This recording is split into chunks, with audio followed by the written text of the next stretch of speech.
오늘 우리는 실제로 일어났던 실제 이야기를 공유하려고 합니다. 이야기는 이렇습니다. 제 이름은 아자입니다. 그는 22살이었습니다. 그는 도자기 일을 했지만 그의 재정 상황은 그다지 좋지 않았습니다. 저는 한 행사에서 공통 친구를 통해 그를 알게 되었습니다. 그는 제가 살던 지역과 같은 지역 출신이었습니다. 저는 그 지역에서 가장 아름다운 소녀로 여겨졌고 모두가 이에 대해 이야기했습니다. 그도 마찬가지였습니다. 우리가 처음 만났을 때 그도 그렇게 말했습니다. 그것은 제가 평생 처음으로 사랑이 무엇인지 느꼈던 순간이었습니다. 그와 함께 저는 사랑의 의미를 배웠습니다. 우리는 약 2년 동안 함께 있었습니다. 그 시간 동안 저의 가족은 많은 것들에 대해 의견을 계속 바꾸었습니다. 특히 제가 누구와 관계를 맺어야 하는지에 대해 많이 고민했습니다.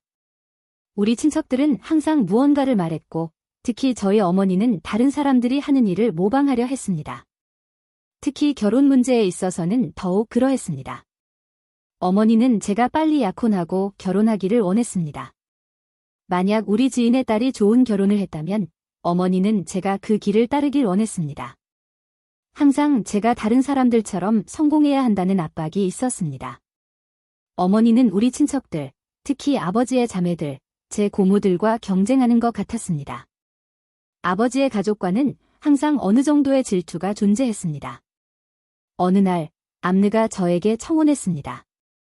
그러나 그의 재정 상황은 매우 어려웠습니다. 친척들 사이에 모든 질투가 가득한 그 상황에서 암느가 저에게 청혼했습니다. 그는 그의 어머니와 아버지의 지지를 받았지만 우리 가족 간의 대화는 쉽지 않았습니다. 암느의 재정 상태는 좋지 않았고 사실 우리보다 더 나빴습니다. 그래서 저희 가족, 특히 어머니는 그의 청혼을 거절했습니다. 저는 매우 상처받았고 우리 결혼을 지지하도록 아버지를 설득하려고 여러 번 시도했습니다. 저는 그가 우리 결혼을 지지해주기를 바랐지만 결국 아버지마저도 거절했습니다. 비록 아버지가 저를 사랑했지만 그 역시 반대했습니다. 저희 부모님은 더 실용적인 문제들에 대해 더 신경 썼습니다. 즉, 신랑이 결혼 준비가 되었는지, 결혼까지 오래 걸리지 않을지를 중요하게 생각했습니다. 그들은 모든 것이 빨리 진행되기를 원했고, 신랑이 준비된 상태여야 했으며, 그의 재정 상황이 적절하길 바랐습니다. 부모님에게는 우리 사이의 사랑보다 더 중요한 것은 경제적 안정이었습니다. 그들은 제가 약혼하고 한 달 안에 결혼하기를 원했습니다. 그들은 제가 그들과 다르게 생각하는 것을 이해하지 못했습니다. 저는 부모님의 사고방식이 완전히 잘못되었다고 생각했고, 결국 그 결정으로 인해 제가 대가를 치르게 되었습니다. 그동안 제 사촌, 즉 저의 삼촌에 따른 사람들이 고양이와 함께 일한다고 말하는 남자와 약혼했습니다. 그녀는 결혼했고, 저는 제가 행복할 기회를 잃고 있다는 생각을 했습니다. 암느와 저는 가족의 승인을 얻기 위해 많은 노력을 했고 부모님이 결국 동의했음에도 불구하고 우리의 결혼은 실패로 돌아갔습니다. 우리의 모든 노력은 헛된 것이었습니다. 저는 항상 우리가 결국 함께 할 것이라고 믿었지만 사실 우리의 결혼에 대한 희망은 결코 실현되지 않았습니다. 암느와 저는 항상 함께 하기를 희망했지만 그 희망은 점점 더 멀어졌습니다. 이 모든 것에도 불구하고 우리는 계속 연락을 유지했습니다. 우리는 만나고 대화하고 끊임없이 워트세프를 통해 소통했습니다. 우리의 삶은 마치 아무 일도 없었던 것처럼 보였습니다. 우리는 계속해서 메시지를 주고받으며 세상이 우리 주위에서 조화를 이루고 있는 것처럼 느껴졌습니다. 그러나 어느 날 매우 존경받는 가정에서 온 한 남자가 청혼을 했습니다. 그는 저의 가족이 항상 저에게 원했던 사람처럼 보였습니다. 그의 이름은 무스타파였고 그는 25살이었으며 아버지의 마이크로버스 사업에서 일하고 있었습니다. 무스타파는 외동아들이었고 그의 가족은 물론 저의 부모님 역시 그를 이상적인 신랑으로 보았습니다. 저의 부모님에게는 무스타파가 그들이 저에게 바라던 모든 것이었습니다. 그가 가진 마이크로버스는 아버지의 것이었고 오랜 세월 일한 후에 그에게 물려주었습니다. 무스타파는 유일한 상속인이었고 그의 가족에게 그것은 그의 재정 상태가 좋다는 것을 의미했습니다. 그는 우리와 정확히 같은 지역에 살지는 않았지만 우리 집 뒤편의 거리에서 살고 있었습니다. 그는 내가 시장에 오가면서 몇 번 나를 보았고 결국 나를 좋아하게 되었습니다. 그래서 그는 나에게 청혼을 했습니다. 그가 청혼했을 때 우리 가족은 즉시 그 제안을 받아들였습니다. 처음 만남에서부터 그에 대해 더 알게 되었을 때 우리 가족은 그에게 매우 만족했고 그를 매우 잘 맞아주었습니다. 무스타파의 어머니도 결혼에 매우 흥분해 있었고 우리는 모든 준비를 위해 7개월의 시간을 가질 것이라고 결정했습니다. 물론 저희 어머니는 무척 기뻤습니다. 그녀가 원하던 것이 바로 이것이었기 때문입니다. 빨리 결혼할 준비가 된 신랑이 있었기 때문입니다. 그는 오래 기다리지 않았고 그것은 어머니에게 큰 안도감이었습니다. 신랑은 제안을 받아들였고 우리는 곧 약혼 날짜를 정했습니다. 우리는 실제로 약혼했고 내가 동의했음에도 불구하고 그다지 많은 대화나 논의는 없었습니다. 내 마음속에는 내가 실현하고자 했던 무언가가 있었고 그래서 그 당시 약혼을 받아들였습니다. 약혼 기간 동안 우리의 관계는 이전보다 더 강해졌습니다. 무스타파는 항상 나에게 내가 지역에서 가장 아름다운 소녀였기 때문에 청혼했다고 말했습니다. 이는 그뿐만 아니라 우리 이웃의 다른 젊은이들도 했던 말이었습니다. 모두가 항상 나의 아름다움에 대해 이야기했고 그것은 기대를 키웠습니다. 그러나 나는 속으로 내가 진정 원하는 것이 그것이 아니라는 것을 알고 있었습니다. 내 마음속에는 내가 암누와 함께 계획했던 무언가가 있었고 우리의 관계는 그렇게 끝나지 않을 것임을 알고 있었습니다. 그 당시 내 관계는 무스타파와 정상적으로 보였고 마치 모든 것이 괜찮은 것처럼 느껴졌습니다. 우리는 항상 대화했고 함께 나가고 많은 시간을 함께 보냈습니다. 그러나 반면에 나는 여전히 암누와도 만나고 있었고 그것은 무스타파에게 큰 질투심을 불러일으켰습니다. 암누는 내가 약혼한 사실에 매우 화가 났지만 나는 그에게 내가 언제나 그와 함께할 것이라고 약속했습니다. 나는 그에게 그가 아직 모르는 무언가가 있다고 말했고 그는 적절한 시기에 알게 될 것이라고 했습니다. 그리고 나는 무스타파와 암누 두 사람을 계속 만나며 번갈아가며 그들과 시간을 보냈습니다. 결혼 준비를 하는 동안 무스타파는 아파트 세부 사항을 신경 썼습니다. 그는 그것에 매우 헌신적이었고 나는 그에게 독특한 제안을 했습니다. 나는 그에게 2개의 침실을 마련해 달라고 요청했습니다. 그는 이 요청에 놀랐고 왜 그런 요청을 하는지 알고 싶어 했습니다. 나는 우리가 언젠가 우리의 침실에 질리면 다른 방으로 옮겨서 잘 수 있다고 설명했습니다. 물론 이것은 단지 핑계일 뿐 진짜 이유는 아니었습니다. 그의 어머니는 나의 이 요구에 매우 화가 났지만 무스타파는 나를 사랑했기 때문에 주저하지 않고 나의 요구를 들어주었습니다. 내가 무엇을 요구하든 그는 의문을 품지 않고 들어주었습니다. 그래서 그는 실제로 아파트에 2개의 침실을 만들었습니다. 아파트는 그의 가족집 2층에 있었고 그의 부모님은 1층에 살고 있었습니다. 그의 여동생은 이미 결혼해서 그 당시에는 집에 살지 않았습니다. 반면에 암느는 내가 무스타파와 결혼할 준비를 하고 있다는 사실에 매우 화가 났습니다. 그는 내가 그의 가족을 불복하고서라도 그와 결혼하기를 원했습니다. 그는 내가 도망쳐서 그와 결혼하자고 제안했지만 나는 거절했습니다. 암느는 여러 차례 나를 설득하려 했지만 성공하지 못했습니다. 나는 내가 무엇을 하고 있는지, 그가 무엇을 계획하고 있는지 알았지만 동시에 그에게 아무것도 드러내지 않았습니다. 나는 그저 그가 적절한 시기에 모든 것을 알게 될 것이라고만 말했습니다. 그럼에도 불구하고 내 마음은 여전히 암느에게 속해 있었습니다. 나는 무스타파를 사랑하지 않았고 내 생각은 항상 암느에게 있었습니다. 시간이 지날수록 암느에 대한 내 사랑은 더 커졌습니다. 결혼식 날이 다가왔고 모든 일이 시작되기 전 나는 암느에게 결코 그를 잊지 않을 것이며 결코 그를 버리지 않을 것이라고 약속했습니다. 나는 그에게 내 인생의 마지막 날까지 그와 함께 있을 것이라고 말했습니다. 그는 매우 슬퍼 보였고 나는 그가 울고 있다는 것을 그의 목소리에서 들을 수 있었습니다. 왜냐하면 그는 내가 결혼 후에도 그와 함께 있을 것이라고 믿지 않았기 때문입니다.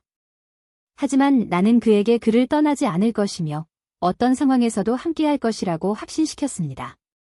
나는 그에게 더 가까워질 것이며 이 결혼은 단지 형식일 뿐, 그 이상도 이하도 아니라고 말했습니다. 나는 부모님의 압박 때문에 결혼을 받아들였지만 사실 나는 이것이 우리를 떼어놓지 않게 하기 위해 모든 것을 계획했습니다. 걱정하지 말라. 나는 내 곁에 있을 것이라고 약속했습니다. 결혼식 날, 무스타파는 기쁨에 넘쳐 보였지만 나는 그 기쁨을 공유하지 않았습니다. 나의 시어머니도 그 자리에 있었고 내가 그의 아들을 사랑하지 않는다는 것을 분명히 느낄 수 있었습니다. 그녀는 나와 항상 불편해 보였습니다. 아, 어머니의 마음은 이런 것을 느낄 수 있지요. 그렇지 않나요? 어머니들은 자녀에 관해서는 틀림없는 본능을 가지고 있습니다. 사실 나는 무스타파를 사랑하지 않았고 그것은 그녀에게 명백했습니다. 나는 아들이 꿈꾸는 신부가 아니었지만 무스타파는 나를 이해해 주었습니다. 반면 그의 어머니는 나를 결코 좋아하지 않았습니다. 그녀는 나를 딸처럼 보지 않았고 나와 연결되지도 않았습니다. 그러나 무스타파는 나를 매우 사랑했기 때문에 나를 너무 신뢰했습니다. 하지만 솔직히 말해서 나는 이 상황이 그에게 영향을 미치고 있다는 것을 알고 있었습니다. 결혼식 날, 우리는 우리가 새로운 가정으로 들어가게 될 아파트로 갔습니다. 그리고 놀랍게도 나의 시어머니가 그곳에 나타났습니다. 나는 거실에 있었고 그녀가 무스타파와 대화하기 시작하는 소리를 들었습니다. 그녀는 그에게 나를 더 강하게 대하고 남편으로서 주도권을 잡으라고 설득하려고 했습니다. 그녀는 그에게 그녀를 제자리에 두라고 말했습니다. 마치 아내를 존중하는 것이 그에게 어려운 일인 것처럼 말입니다. 나는 거실에서 모든 것을 들었고 그녀의 말 하나하나를 들었습니다. 무스타파는 항상 그랬듯이 부드럽게 그녀에게 대답하며 그녀가 틀렸다고 말했습니다. 어머니, 당신은 항상 그녀에게 불공평했어요. 게다가 그녀는 저에게 매우 잘해주고 저를 기쁘게 하기 위해 모든 노력을 기울이고 있습니다. 물론 그의 어머니는 포기하지 않았습니다. 그녀는 계속해서 내가 내 말을 들어야 해, 아들아. 그녀에게 강하게 대해야 해, 약해지면 안 돼. 너는 내 아버지가 항상 나에게 그랬던 것처럼 더 단호해야 해, 라고 말했습니다. 그동안 나는 모든 대화를 듣고 있었고 눈물을 참을 수 없었습니다. 그 말을 듣는 것은 고통스러웠고 나는 그녀로부터 멀어지고 싶고 그녀의 영향에서 벗어나고 싶었습니다. 나는 그녀가 그를 통제하려 하고 있다는 것을 알았고 내가 하고 있는 모든 것을 깨닫게 하려 했다는 것도 알았습니다. 나는 그녀가 그렇게 되지 않도록 하기 위해 무스타파가 계속 내 편에 있도록 최선을 다했습니다. 그날 밤 어머니와의 대화 후 무스타파는 나와 함께 있었습니다. 우리가 누웠을 때 우리는 처음으로 진정한 부부처럼 가까워졌습니다. 그는 매우 행복해 보였고 에너지가 넘쳤습니다. 모든 것이 끝난 후 우리는 저녁을 먹었고 대화를 나누며 나는 그에게 다음 날 밤에는 두 번째 방에서 혼자 자고 싶다고 말했습니다. 그는 당황한 듯 보였고 왜 두 번째 방에서 자고 싶어? 내가 우리 방에 질리면 환경을 바꾸기 위해 방을 바꾸자고 하지 않았니? 왜 갑자기 그리 서두르지? 라고 물었습니다. 나는 두 번째 방으로 가서 그냥 혼자 자고 싶고 지금은 긴장된 상태라서 혼자만의 공간이 필요하다고 말했습니다. 나는 그 후에 다시 우리 방에서 정상적으로 잘 것이라고 설명했습니다. 그는 수락했지만 완전히 이해하지 못한 듯 보였습니다. 다음 날 우리는 평소처럼 아침 식사를 했고 곧 그의 어머니가 다시 우리를 보러 왔습니다. 그녀는 우리에게 점심을 가져왔습니다. 생선, 새우 등 여러 가지 음식을 가져왔습니다. 그녀는 항상 무언가를 시사하는 듯 보였고 음식을 건네며 무스타파에게 먹어라, 내 사랑. 너는 새 신랑이니 잘 먹어야 해, 라고 말했습니다. 물론 그녀는 친절하게 대하면서도 시어머니만이 할 수 있는 간접적인 말들을 빼놓지 않았습니다. 그녀는 무스타파가 그의 아버지처럼 더 단호해야 하며 집과 일에서 모든 결정을 내리는 사람이어야 한다고 말했습니다. 그녀의 아내는 그의 아버지의 동의 없이 결정을 내린 적이 없다고 언급했습니다. 그녀에게는 남편이 집안의 주인이 되어야 했고 나는 무스타파의 통제 아래 있어야 했습니다. 그녀가 하는 말의 의도를 나는 분명히 알 수 있었습니다. 그녀의 모든 말은 아들을 향한 것이었으며 마치 그녀가 항상 나로부터 그를 보호하려는 것처럼 느껴졌습니다. 처음부터 시어머니는 나와 편안하지 않았습니다. 그녀는 우리 약혼 시절부터 우리를 멀리 떨어뜨리려 했습니다. 그녀는 무스타파가 나보다 더 나은 사람이라는 것을 계속 상기시키려 했고, 그것은 결혼 첫날부터 계속되었습니다. 이 모든 압박에도 불구하고 나는 암누와의 연락을 끊지 않았습니다. 때때로 나는 그와 대화할 필요가 있었고, 집에 있을 때 숨이 막히는 느낌이 들면 화장실에 가서 그와 통화했습니다. 무스타파는 항상 내 곁에 있었기 때문에 대화하는 것이 처음에는 더 어려웠습니다. 그러나 나는 항상 암누와 대화할 방법을 찾았습니다. 때로는 무스타파가 잠들었을 때 나는 내 휴대폰을 꺼내 암누에게 워트세프로 메시지를 보냈습니다. 우리는 몇 시간 동안, 때로는 밤새도록 대화를 나누곤 했습니다. 나는 그와 대화하며 그리움과 암누 외에 다른 사람을 생각할 수 없다고 말했습니다. 결혼 둘째 날, 나는 무스타파와의 약속을 지켰습니다. 우리는 함께 저녁을 먹었고, 그가 우리 방으로 가서 잠자리에 들었을 때 나는 두 번째 방으로 갔습니다. 나는 그에게 설명한 것처럼 모든 일에 너무 긴장했다고 말했습니다. 나는 방에 들어가 안에서 문을 잠그고 무스타파가 잠들었다는 것을 확신할 때까지 기다렸습니다. 그가 잠들자마자 나는 암누에게 전화를 걸었습니다. 나는 그에게 지금 당장 그를 보고 싶다고 말했고, 그가 의심을 사지 않고 우리 집에 올 수 있는 방법을 설명했습니다. 나는 그에게 내 방 창문으로 들어오라고 요청했습니다. 왜냐하면 그가 집의 계단을 통해 올라오면 시댁이 살고 있는 1층에서 볼 수 있기 때문입니다. 문을 여는 것도 무스타파를 깨울 수 있기 때문에 불가능했습니다. 암누는 동의했고 지체 없이 나에게 왔습니다. 그가 창문으로 들어오자마자 나는 그를 끌어안고 울기 시작했습니다. 나는 그 상황, 그와 함께하지 못하는 것, 그리고 무스타파와 결혼했다는 것에 대해 너무나 죄책감을 느꼈습니다.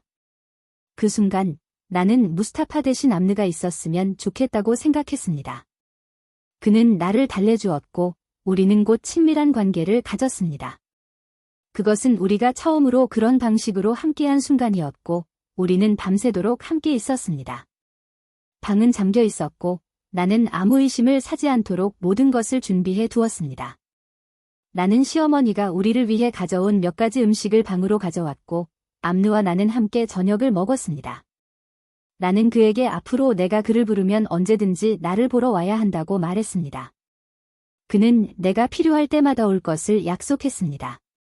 그렇게 우리는 밤새도록 함께 있었고 새벽 6시가 되기 전에 나는 그가 무스타파나 다른 이웃에게 들키지 않도록 창문으로 나가는 것을 도왔습니다. 그가 떠난 후 나는 마침내 잠들었습니다. 그 후 무스타파가 나를 깨웠고 나와 함께 친밀한 관계를 시작하려 했지만 나는 여전히 전날 밤에 너무 피곤하다고 말하며 거절했습니다. 그는 나를 기쁘게 하려고 달콤한 말을 했지만 그 순간 나는 너무 지쳐 있었습니다. 나는 다리가 너무 아프다고 말하며 피곤함을 핑계로 삼았고 무스타파는 내가 지쳤다고 믿었습니다. 그는 물과 소금이 담긴 대야를 가져와 내 발을 담그게 했고 나를 편안하게 해주려고 했습니다. 그러던 중 갑자기 문이 쾅 닫혔습니다. 시어머니가 들어와 무스타파가 내 발을 도와주고 있는 장면을 보았습니다. 무스타파는 문을 열어주고 나서 내 옆에 앉아 내가 아프다고 한 다리를 주물러주기 시작했습니다. 그 순간 나는 시어머니가 매우 화가 난 것을 느꼈지만 그녀는 그것을 숨기려 했습니다. 그녀는 무스타파를 보며 억지로 미소를 지으며 왜 그녀를 위해 이런 일을 하고 있니? 라고 물었습니다. 하지만 무스타파는 긴장을 눈치채지 못하고 어머니, 우리는 하나예요. 그녀는 제 아내잖아요. 라고 대답했습니다. 그의 대답에도 불구하고 나는 시어머니가 속으로는 무언가 잘못되었다고 느끼고 있다는 것을 알 수 있었습니다. 약혼 시절부터 그녀는 나와 함께하는 것을 불편해했습니다.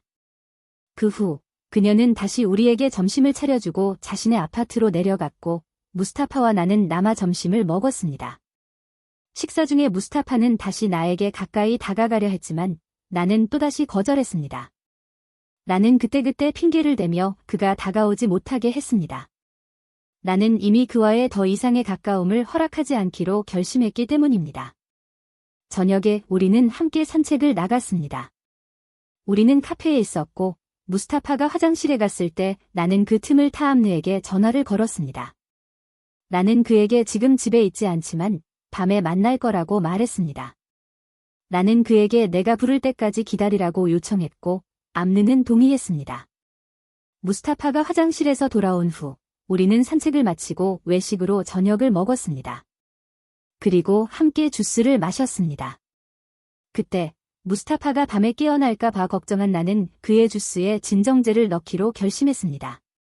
나는 암느와 함께 있을 때 무스타파가 깨어날까 봐 너무 긴장되고 두려웠습니다. 그래서 내 불안을 덜기 위해 무스타파의 주스에 약간의 진정제를 넣었습니다. 무스타파는 주스를 마시고 금방 졸리기 시작했습니다. 그는 피곤하다며 잠자리에 들었고 나는 그가 정말로 휴식이 필요하다고 말하며 확인했습니다. 그가 잠들자 나는 두 번째 방으로 가서 문을 잠그고 암느에게 전화해 그가 올 준비가 되었다고 말했습니다.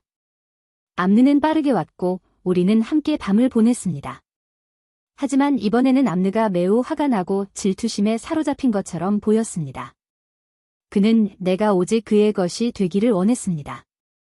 나는 그를 이해하고 안심시키며 말했습니다. 사랑해, 당신은 나의 전부예요. 무스타파는 이제 나와 상관없어요. 결혼 첫날부터 나는 그를 멀리하고 있었어요. 내가 이렇게 말했음에도 암느는 계속해서 너는 내 것이야. 우리 둘이 결혼했어야 했어. 내 가족은 처음부터 나를 거부했잖아. 라고 주장했습니다. 나는 그를 달래며 날 데려가요. 우리 가족이 저지른 실수를 바로잡아요. 나는 이미 무스타파와 거리를 두고 있어요. 라고 말했습니다. 결혼 후 한 달 동안 나는 암느와 계속해서 비밀스럽게 관계를 유지했습니다. 그러나 어느 날 갑자기 나는 몸이 매우 좋지 않다고 느끼기 시작했습니다. 그날 재앙이 일어났습니다. 무스타파가 나를 안아 병원으로 데려갔습니다. 그는 내 상태를 걱정했습니다. 의사는 내가 왜 이렇게 아픈지 알아보기 위해 몇 가지 검사를 요청했습니다. 검사 결과가 나왔을 때 나는 엄청난 충격을 받았습니다. 내가 임신한 것이었습니다. 무스타파는 우리가 신혼 첫날 밤에 관계를 가졌기 때문에 아무것도 의심하지 않았습니다. 하지만 나는 그 아이가 무스타파의 아이가 아니라는 것을 분명히 알고 있었습니다. 의사는 빈혈이나 다른 질병의 징후가 있는지 확인하기 위해 비타민과 몇 가지 추가 검사를 처방했습니다. 무스타파는 기쁨에 넘쳤고 그의 부모님도 마찬가지였습니다. 나를 놀라게 한 것은 그의 어머니가 결혼 첫날 밤에 임신을 하다니 하나님 감사합니다. 라고 말한 것이었습니다. 그녀는 무스타파와 내가 단 한 번의 친밀한 관계를 가졌던 것을 언급한 것이었고 나는 그 순간 깊이 충격을 받았습니다. 나는 몹시 두려웠습니다. 그녀는 어떻게 그 사실을 알았을까요? 무스타파가 어떻게 어머니에게 그런 친밀한 일을 말했을까요? 나는 무스타파가 모든 것을 어머니에게 말하고 있다는 것을 깨닫고 불안했습니다. 그 순간 무스타파가 더 많은 것을 어머니에게 말했을지도 모른다는 생각이 들었습니다.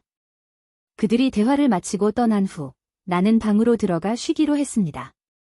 그리고 그 순간 나는 암느에게 전화를 걸어 지금까지 일어난 모든 일을 이야기했습니다. 특히 무스타파가 어머니에게 했던 말을 말했습니다. 암느는 내가 해결책을 찾아야 한다고 말했지만 너무 피곤하니 그날 밤에는 그를 만나지 않는 것이 좋다고 조언했습니다. 나는 혼자 잠들기로 했지만 밤새도록 무스타파가 어떻게 그렇게 친밀한 이야기를 어머니에게 말했는지 그리고 그로 인해 그녀가 나를 의심하기 시작할 것이라는 사실을 떠올리며 깊이 고민했습니다. 무엇보다도 나는 무스타파의 어머니가 그보다 훨씬 더 빨리 눈치챌 것이라는 것을 알고 있었습니다. 무스타파는 너무 순진했으니까요. 밤새도록 나는 그 상황에 대한 설명을 찾으려 노력했습니다. 동시에 나는 시어머니가 결혼이 성공하기를 원했고 그녀의 기대에 짓눌리는 기분이 들었습니다.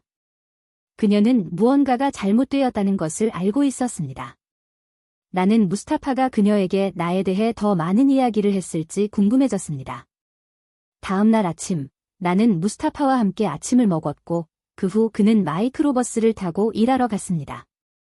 나는 그 틈을 타시장에 다녀오겠다는 핑계를 대며 집을 나섰습니다. 약국에 들러 피임약을 샀습니다. 나는 즉시 그것을 복용하기 시작했습니다. 그 후 나는 의사에게 가서 초음파 검사를 받았습니다. 그때 우리는 비극적인 소식을 들었습니다. 아기가 기형이라는 것이었습니다. 의사는 임신을 중단하는 수술이 필요하다고 말했습니다. 나는 치료를 받았고 그 순간 암누와 나는 다시 전화통화만이 아닌 직접 만나기 시작했습니다. 그날 밤 우리는 너무 그리워서 다시 밤을 함께 보냈습니다. 오랜 시간 억눌려 있던 감정을 모두 풀어냈습니다. 그날 만남에서 암누는 나에게 자신과 결혼하라고 말했습니다. 나는 이미 결혼한 몸이라 대답했지만 그는 무스타파를 떨쳐내야 한다고 주장했습니다. 그는 내가 무스타파의 주스에 무언가를 타서 깊이 잠들게 만들어야 한다고 제안했습니다.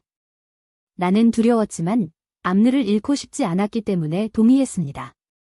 다음 날 나는 정확히 그가 요청한 대로 했습니다.